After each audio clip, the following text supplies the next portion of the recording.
तो चलिए एक और विवाद की बात करते हैं। 35 गांवों को वसई विरार महानगर पालिका में शामिल करने को लेकर फिर विवाद हो गया है। इन गांवों को महानगर पालिका में शामिल करने के विरोध में जन आंदोलन समिति, स्वाभिमान वसईकर संगठन और गांव वालों ने लॉन्ग मार्च किया।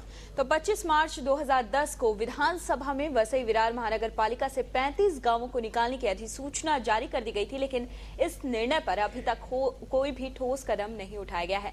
लोगों का कहना है कि सरकार ने अगर इस पर जल्द ही फैसला नहीं लिया तो वे विधानसभा तक चलकर जाएंगे और विरोध प्रदर्शन करेंगे।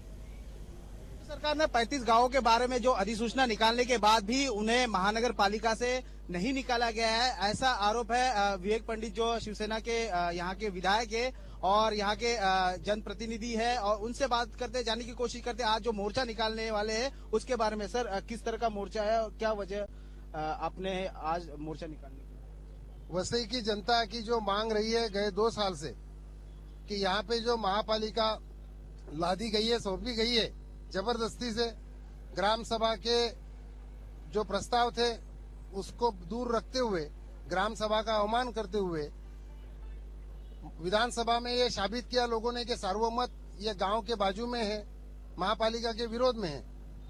महापालिका के चुनाव में भी ये साबित हुआ। विधानसभा में मैंने ये मुद्दा दिसंबर 2009 से उठाया। 25 मार्च 2010 को यहाँ पर आंदोलन होने के बाद विधानसभा में सरकार के द्वारा ये कहा गया कि 35 गांवों को निकालने का निर्णय यह शासन ने लिया है। इसके बावजूद जुलाई में और दिसंबर में भी इसको फिर से सरकार ने दोहराया कि हाँ, ये बात सही है कि 35 गांवों को निकालने का निर्णय लिया है। यदि आपने निर्णय लिया है तो उसका अमल क्यों नहीं करते? लेकिन क्या वजह है कि आश्वासन मिलने के बावजूद भी, अधिसूचना निकलने के बाद भी निर्णय नहीं हो सका है?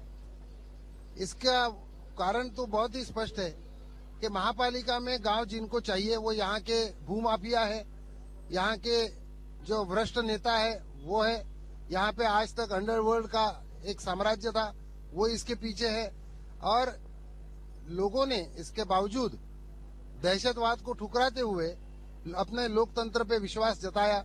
अब उसको यदि ये सरकार मान नहीं रही है तो आज भी माफिया का प्रेशर सरकार के ऊपर है, ऐसा हमें लगता है। लेकिन आपको लगता है कि काफी दबाव जो हो रहा है बहुजन विकास आघाड़ी की तरफ से हितेंद्र ठाकुर की वजह से, उस वजह से हो रहा है क्या? आप सीधे तौर पर ये आरोप लगा सकते हैं?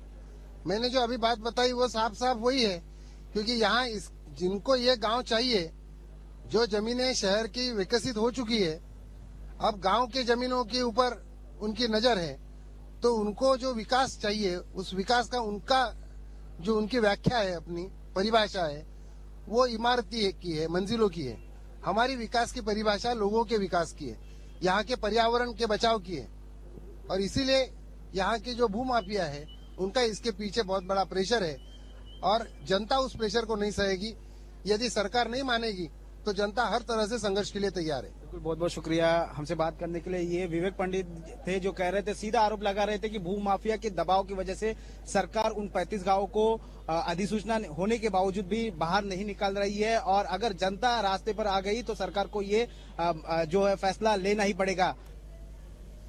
जनता जनप्रतिनिधियों को चुनकर विधानसभा में भेजती है इस मकसद से कि जनप्रतिनिधि वहां उनसे जुड़ी हुई तमाम समस्याओं के विरुद्ध आवाज उठाएंगे। लेकिन ये जनप्रतिनिधि जनता की समस्याओं को लेकर कितने फिक्रमंद है, ये अब पता लग चुका है। जी हाँ, इसका खुलासा हुआ है आरटीआई की एक